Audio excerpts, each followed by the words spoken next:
की गजल है साहब, घाव रिसने लगे। ठीक है, तो जैसे जैसे जाएंगे आपको समझ में आएगा चीज क्या लिखी है कि उजालों ने जब से मुंह मोड़ा, हम अंधेरों से मुखातिब होने लगे। उजालों ने जब से मुंह मोड़ा, हम अंधेरों से मुखातिब होने लगे, और 8 साल के बाद चीजों के दाम वाजिब होने लगे। 8 साल से जीएसटी बढ़ी हुई थी, 8 साल अब 22 तारीख से आपको कम दाम में मिलेंगे सामान, सरकार ने घोषणा कर दी है जीएसटी कम करने की।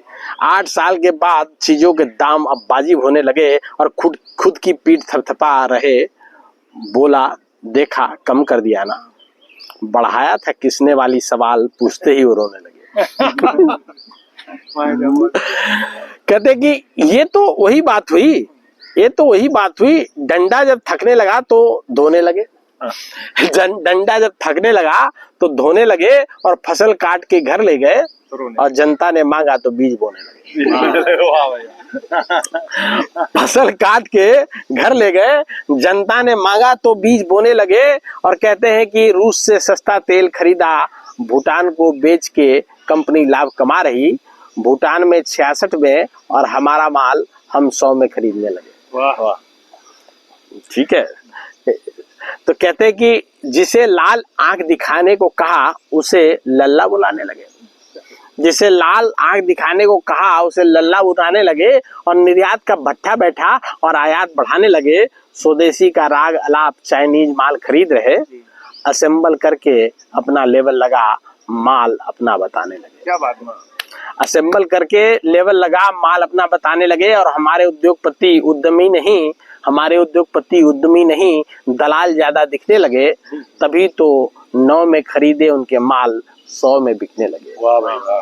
तभी तो 9 में खरीदे उनके माल 100 में बिकने लगे। ये जम के मुनाफा कमा रहे, और इनको टैक्स पे भी मिल रहा लाभ।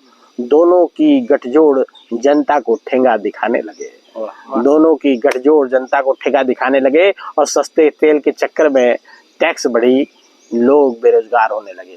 हुआ क्या है, जो झगड़ा हुआ, यूएसए ने क्या कहा कि आप रसा से तेल नहीं खरीदोगे, नहीं तो सैंक्शन लगाएंगे।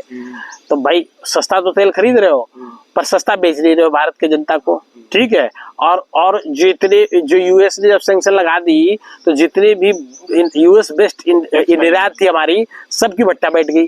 ठीक है, लोग बेरोजगार, इवन की गुजरात में हीरे वाले मंडी में बेरोजगारी फैल गई, वहां भी लोग को निकाल दिया, पंजाब में बंद हो गए। तो कहते सस्ते के तेल के चक्कर में टैक्स बढ़ी और लोग बेरोजगार होने लगे।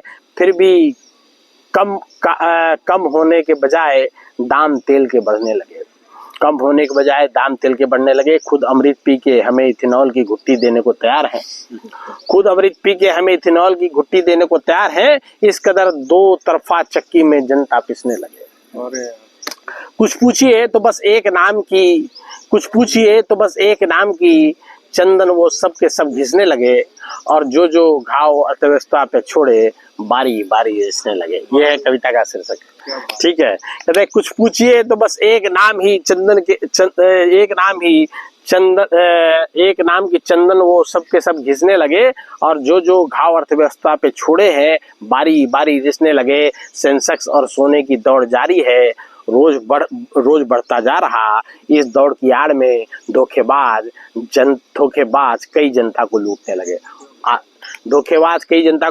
कैसे लूट रहे हैं, अगला लाइन में समझ में आएगा कि कम समय में सबके सबको ज्यादा से ज्यादा पैसे, कम से कम में सबके सब ज्यादा से ज्यादा पैसे बनाने लगे, और इस कर व्हाट्सएप और टेलीग्राम पे धोखेबाज सेंसेक्स चढ़ाने लगे।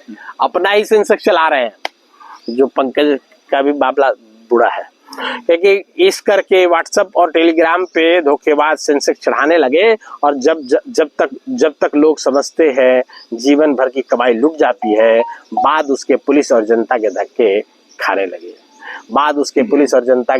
लगे। और आखिरी 4 लाइन है, कहते कि मजबूत आधार के बगैर देश नहीं बढ़ता। यूं ही हवा हम उड़ाने लगे, और जनता भी बगैर मांझे के पतंग लड़ाने लगे। और फर्जी आंधी कभी न कभी तो थम जाएगी। हम कवि और लेखक लोगों को ये बात समझाने लगे। Thank you.